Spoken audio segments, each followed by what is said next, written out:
दूसरे राज्यों की तरह बंगाल में भी कोरोना के मरीज तेजी से बढ़ते जा रहे हैं, जिसे देखते हुए चुनाव आयोग ने वहां के सभी राजनीतिक दलों के अध्यक्षों को एक चिट्ठी लिखी। उस चिट्ठी में चुनाव आयोग ने राजनीतिक दलों से चुनावी रैलियों में कोरोना नियमों के पालन करने की अपील की और कोरोना गाइडलाइंस का उल्लंघन करने पर कानूनी कार्रवाई की चेतावनी भी दी।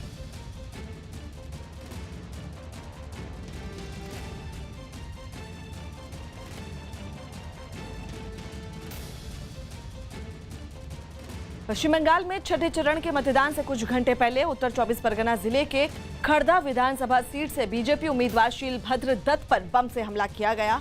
हमले का आरोप टीएमसी के कार्यकर्ताओं पर लगा है। बताया जा रहा है कि शीलभद्र पर यह हमला उस वक्त हुआ जब वो एक चाय की दुकान पर चाय पी रहे थे। उसी वक्त उनकी गाड़ी के पीछे कुछ लोगों ने बमबाजी शुरू कर दी। हालांकि इस हमले में वो किसी तरह से बच गए। इस घटना के बाद उनके सुरक्षाकर्मी उन्हें फौरन वहां से लेकर चले गए।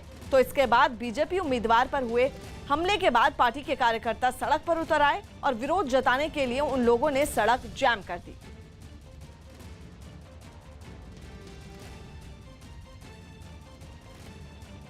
कोरोना संकट में अपने अधिकारियों और कर्मचारियों के लिए चुनाव आयोग ने नया आदेश जारी किया है। न्यूज 18 के नीरज कुमार की रिपोर्ट है कि अंडर सेक्रेटरी से नीचे 50% अधिकारियों और कर्मचारियों को दफ्तर आना है, जबकि 50% कर्मचारी वर्क फ्रॉम होम यानी घर से काम करेंगे। लेकिन अंडर सेक्रेटरी और उनसे ऊपर के अधिकारियों को ऑफिस आना होगा। तो वहीं बंगाल, केरल, तमिलनाडु, पुदुचेरी और असम के चुनाव से जुड़े लोगों को कोई राहत नहीं मिलेगी और उन सबको दफ्तर आकर ही काम करना होगा। हालांकि परिवार का जिम्मा संभाल रही महिला अधिकारियों और कर्मचारियों को महीने में 15 दिन वर्क फ्रॉम होम की इजाजत दे दी गई है।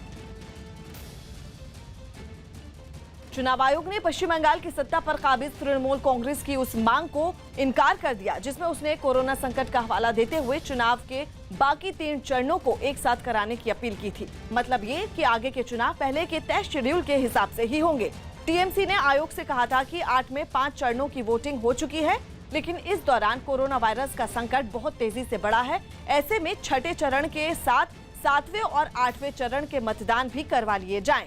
लेकिन चुनाव आयोग ने तीनों चरणों के चुनाव साथ कराने से इनकार कर दिया। तो वहीं टीएमसी की तरह ही कांग्रेस के अधीर रंजन चौधरी ने भी बचे हुए तीनों चरणों के चुनाव को स्थगित करने की मांग की थी। अधीर रंजन ने रमजान के बाद तीनों चरणों के चुनाव को एक साथ कराने की बात कही थी, जिसे भी चुनाव आयोग ने खारिज कर दिया।